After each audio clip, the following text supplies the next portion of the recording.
artists, we are going to be doing some of my favorite drawing today, blind and semi-blind contour drawings. So you want to start off and have some kind of an object, a still life object from your house. I am using a toy car. Toy dinosaurs work really, really well for that. Obviously, toy cars. You might think of some flowers. Silverware works really well too. And you can also be creative with any other object that might work for your still life. So have a still life object. You're going to want some computer or printer paper. Just thin paper is fine. If you have a little sketchbook you want to do this in as well, that is great, but please don't use your really good art paper. We're just using this practice paper for this. And then obviously a pencil.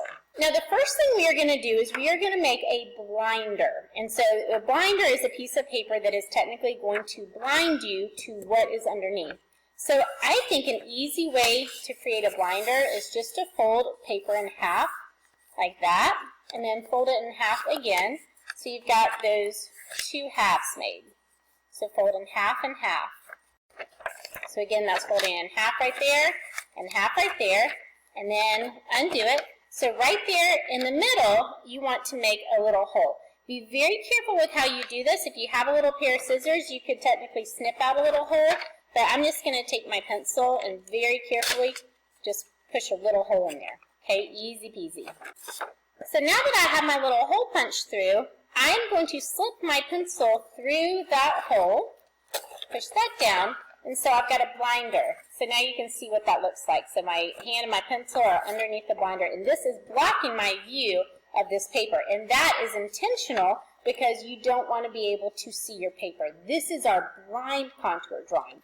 Now I can look at my paper and kind of get my starting point, and then I'm not going to be looking at my paper at all for the rest of my drawing. So I'm going to scoot my car a little bit back right here. I'm actually going to be starting with the tire. So I'm going to start maybe up there. So I've got my place. Now I'm going to go. And so right here, I cannot even see my paper. I am just drawing the object, which is the car, and really taking my time. Now Picasso had something he called one-liners. One-liners were drawings that were done with all one line. Now if you pick up your pencil in this, it's okay, but I think it's actually easier to not pick up your pencil and to do a one-liner, because it's kind of easier to keep up with where your pencil might be if you don't pick it up. And this is going to look a little wild and crazy anyways. Y'all might be able to see my drawing kind of popping out a little bit. I am not even looking at my paper though. So if you see your drawing popping out a tiny bit, don't even pay attention to it.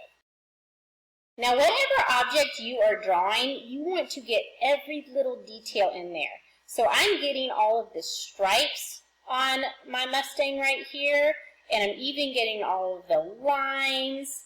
I'm getting the doors, the door handles, the gas cap. And I forgot to get the details on the wheel in there before, so I'm going to add those details in now. So in some parts of this, I am speeding it up so you have plenty of time to do your own. But just notice I am actually really taking my time and going slow. You should not be done with your drawing in 1 minute. It should take you a couple minutes to complete your drawing, especially if you're getting those details in. Like I'm even going to get the writing on the side of my Mustang. All right, are you ready? This is my favorite moment. Whoa! Actually, you know what? You can almost kind of tell that that's a car, but it's very abstract. Now, if your drawing comes together perfectly, I'm going to know that you fudged, because these should not come together perfectly. They should look super weird. So the next thing I'm going to do, now this is your choice. You can either turn your paper over and do your semi-blind drawing on the back, or if you would prefer to go with a whole different piece of paper, you certainly may. I'm going to go with a different piece of paper just so you can see these side by side in a minute. So now I've taken my blinder off so you can see my paper, you can see my pencil, and I can technically see my paper and my pencil too, but this is where your self-control comes into play. You are going to only look down at your paper every once in a while, and you can watch me and see my face and see how often I look down. So this drawing should look a little bit more put together than your totally blind contour, but it should still look a bit wonky and a bit off. So once again, I'm going to look and see where I'm going to start. I think I'm going to start with my wheel down there. And I'm going to be looking at the car almost the entire time. I'm not looking down at my paper. I haven't even looked down at my paper yet. Just looking at the car. Right, look down at my paper for the first time just now. Get in the front end of that car. I look down my second time. I'm just going to check to my positioning. And artists, the great thing is, what this is training you to do when you draw is to pay really close attention to the subject that you are drawing rather than just your drawing itself. You're really studying that subject.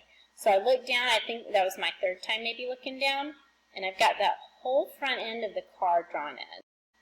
All right, I look down, I think my fourth time. That side mirror. Down that fifth time.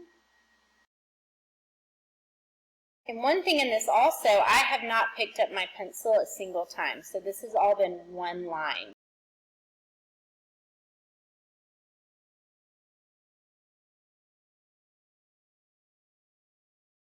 All right, and there is my semi-blind contour. So when you hold your blind and your semi-blind contours next to each other, you should be able to kind of tell a difference. So you can see this one is put together a little bit more than this one, but they still both look a little bit off.